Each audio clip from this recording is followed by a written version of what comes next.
বাংলাদেশে এক নাবালিকাকে নাচের অনুষ্ঠানের প্রলোভন দেখিয়ে বেআইনিভাবে ভারতে অনুপ্রবেশ করিয়ে পাচার করার চেষ্টার ঘটনায় গ্রেপ্তার এক মহিলা সহ দুই ব্যক্তিকে যাবজ্জীবন কারাদণ্ডের সাজা শোনালো রানাঘাট আদালত। সূত্রের খবর, 2021 সালে অক্টোবর মাসে এক বাংলাদেশি নাবালিকাকে দত্তপুলিয়া সীমান্ত থেকে অনুপ্রবেশ করার সময় আটক করে বিএসএফ। পরে ওই নাবালিকাকে জিজ্ঞাসাবাদ করে বিএসএফ। জানতে পারে তাদের ভারতে নাচের অনুষ্ঠানে পারফর্ম করার প্রলোভন দেখিয়ে নিয়ে আসা হয়, তাদেরকে বেঁচে দেওয়ার সম্ভাবনা ছিল। বিএসএফ ধামতলা পুলিশ এই খবর পেয়ে নাবালিকাকে তুলে দেন তাদের থানার আন্ডারে। পরে সিআইডি ঘটনার তদন্তভার নিয়ে মুম্বাই থেকে অভিযুক্ত পলাতক মহিলাকে গ্রেপ্তার করে। শনিবার ধৃতদের যাবজ্জীবন সশ্রম কারাদণ্ডের নির্দেশ দেন রানাঘাট ফাস্ট ট্র্যাক আদালতের বিচারক মনোদীপ দাশগুপ্ত। 2021 সালের অক্টোবর মাসে এক বাংলাদেশি নাবালিকাকে দত্তপুলিয়া সীমান্ত থেকে অনুপ্রবেশ করার সময় আটক করে বিএসএফ। তারপরেই জানতে পারে নাচের অনুষ্ঠানে পারফর্ম করার প্রলোভন দেখিয়ে তাদেরকে বিক্রি করার দেওয়ার উদ্দেশ্যেই নিয়ে আসা হচ্ছিল। অবশেষে শনিবার ধৃতদের যাবজ্জীবন সশ্রম কারাদণ্ডের নির্দেশ দেন রানাঘাট ফাস্ট ট্র্যাক আদালতের বিচারক মনোদীপ দাশগুপ্ত। পৃথিবীর 3 ভাগ জল 1 ভাগ স্থল, তাই পানীয় জলের অভাব নেই, কিন্তু বিশুদ্ধ পানীয় জল একটাই, বৃষ্টি অ্যাকোয়া। প্রতি ফোঁটায় আনে তৃপ্তি, মেটায় তেষ্টা। বৃষ্টি অ্যাকোয়া, বিশুদ্ধ পানীয় জল। 2021 dated 31/8/2021 under section 363, 365, 366B, 370, 34 IPC, section ITP Act and 13 Indian Foreigners Act। এই কেসে ওয়ান সন্দীপ কুমার, তিনি এসআই বিএসএফ বিউপিতে আউটপোস্টে তার পোস্টিং। সেই ভদ্রলোক যখন পেট্রোলিং ডিউটি করছিল তখন ওয়ান অবিনাশ কুমার এবং পঙ্কজ মিনা তাদের রোজকার ডিউটিতেও ছিল। দ্যাট টাইম ওরা দেখে যে বাংলাদেশ থেকে কিছু অজ্ঞাত পরিচয় ব্যক্তি তারা বর্ডার পার হয়ে এপারে ঢোকার চেষ্টা করছে। উনি 8 ব্যাটালিয়নে ছিলেন বিএসএফ। এইবার ওরা তাদের চেস করার পরে অধিকাংশ লোকরা তারা পালিয়ে যায়। তখন ওরা একটি মেয়েকে ধরে, মাইনর গার্ল। তাকে ধরার পরে মেয়েটি বিএসএফের কাছে ধরা পড়ার পরে বিএসএফ তাকে তাদের বিউপিতে নিয়ে আসে। বিউপিতে নিয়ে আসার পর তাকে যখন জিজ্ঞাসাবাদ করে, সে তখন কনফেস করে যে আমাকে ওরা ইন্ডিয়াতে নাচের প্রোগ্রাম করার জন্য নিয়ে এসেছিলো ভুল বুঝিয়ে। আমি যখন জানতে পেরেছি যে আমি বিক্রি হয়ে যাচ্ছি, তখন আমি সারেন্ডার করি বিএসএফের কাছে এবং সে সমস্ত ঘটনা বলে এবং ওকে তুলে দিচ্ছিল ওয়ান লতা। এই টোটাল র্যাকেটটা তৈরি হয়েছে বাংলাদেশে বসে। ওয়ান বাদশাহ বলে একজন লোক, সে হচ্ছে এই র্যাকেটের হেড অফ দ্য র্যাকেট।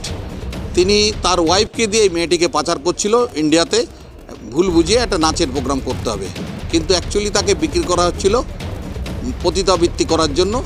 তাকে বাইরে বিক্রি করে দেওয়া হচ্ছিল ইন্ডিয়াতে বিক্রি করার চেষ্টা করছিল। তা তখন বিএসএফ তাকে তার ফোন ট্যাপ করে ওয়ান বকুল মণ্ডল এবং জসিম মণ্ডল, এই দুজনকে অ্যারেস্ট করে ধানতলা পেট্রোল পাম্প থেকে। তারপরে ধানতলা থানা কেস রুজু করে, কেস স্টার্ট করে, ইনভেস্টিগেশনও অনেক দূর করে। In the meantime CID এই কেসের তদন্তভার গ্রহণ করে। এই কেসে আমাদের লার্নেড এফটিসি এডিজে কোর্টে এই কেসের ট্রায়াল হয়। 19 জন সাক্ষী সাক্ষ্যদান করে, তার মধ্যে বিএসএফ পার্সোনাল আছে অনেকেই, এবং তাদের সাক্ষ্যদান কোর্ট অ্যাকসেপ্ট করে। বিং স্যাটিসফাইড, কোর্ট গতকাল অর্থাৎ 3/1/2025 এই 3 জনকে দোষী সাব্যস্ত করে। আজকে তাদের সেন্টেন্স ঘোষণা করে এবং তাদের লাইফ ইমপ্রিজনমেন্ট দেয়। যাদের এই সাজা ঘোষণা করা হয়েছে তারা যে কাগজপত্র দেখিয়েছে তাতে তারা they are also the citizen of India. তার এখানে সাক্ষ্য গ্রহণ করা হয়েছে, তাকে পুশব্যাক করা হয়েছে বাংলাদেশে। এই রায়দানটা অত্যন্ত সিআইডির ক্ষেত্রে অত্যন্ত দৃষ্টান্তমূলক রায়দান।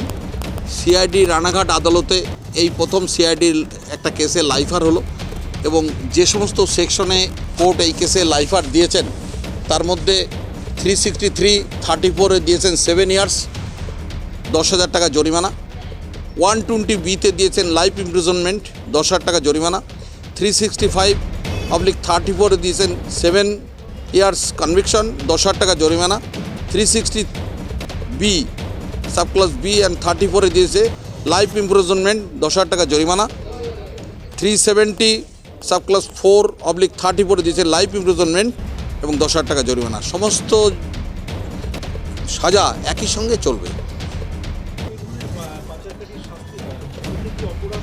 এই যেহেতু পাচারকারী শাস্তির একটা দৃষ্টান্তমূলক সাজা হলো এবং এর সমাজের কাছে বার্তা পৌঁছাবে। অত্যন্ত নিন্দনীয় এবং ঘৃণ্য অপরাধ তারা করতে গিয়ে ধরা পড়েছে এবং বিএসএফের তৎপরতায় তারা ধরা পড়েছে এবং এটা আমাদের বিএসএফ নিশ্চয়ই প্রশংসনীয় কাজ করেছে। এই কেসে ধানতলা থানা অনেক দূর ইনভেস্টিগেশন করেছে, তাদের ইনভেস্টিগেশনও সঠিক। পরবর্তীকালে এই কেস যিনি ইনভেস্টিগেশন করে নিয়েছেন সিআইডির ইন্সপেক্টর অঞ্জনা ভৌমিক রায় এবং তারও ইনভেস্টিগেশন করেছেন।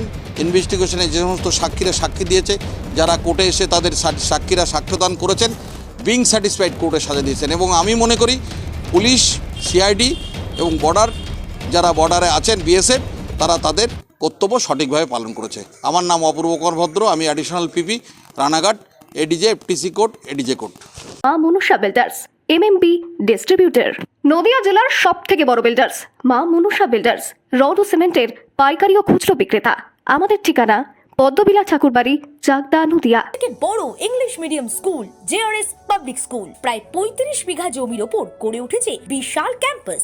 নার্সারি থেকে শুরু করে উচ্চ মাধ্যমিক, ITI college, law college, BEd college, ভর্তি চলছে জেআরএস পাবলিক। আপনি কোথায় ইনভেস্ট করবেন, কেন করবেন বুঝতে পারছেন না তো? সঠিক গাইডলাইন পেতে আজই আসুন নদিয়ার চাকদাতে নিবেদিতা প্রাইভেট লিমিটেডে। Nivedita private limited, marketing and distribution service. Balcony বা সিঁড়ির রেলিং, মডিউলার কিচেন বা ড্রয়িং রুম, এক কথায় আপনার স্বপ্নের বাড়িকে করে তুলুন আরো সুন্দর।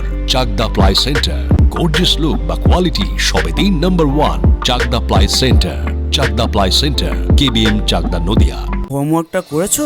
হ্যাঁ স্যার। এ বাবা, ভুল করেছো কেন? চোখে কেমন ঝাপসা দেখছি, লিখতে আর পড়তে খুব সমস্যা হচ্ছে। চাকদার মডার্ন অপটিক্স থেকে ভালো চোখের ডাক্তার দেখিয়ে নাও। প্রতিদিন প্রকৃত চোখের ডাক্তার ও দৃষ্টি বিশেষজ্ঞ মডার্ন অপটিক্স, চাকদহে। চাকদা অ্যালুমিনিয়াম সেন্টার, প্লাই, কাঁচ, laminates, kitchen fittings, door lock, window ও অ্যালুমিনিয়ামের খুচরো ও পাইকারি বিক্রেতা। চাকদা অ্যালুমিনিয়াম সেন্টার, পূর্ব লালপুর, 50 নম্বর রেলগেটের পাশে, চাকদা, নদিয়া। ভাবছেন 3 স্টার ক্যাটাগরিতে কাটাবেন? রুম রে মাত্র 1500 টাকা থেকে স্টার, খাওয়া দাওয়া রিজনেবল প্রাইস। নদিয়ার একমাত্র 3 স্টার ক্যাটাগরি হোটেল এনবি সোনার বাংলা হোটেল, কল্যাণী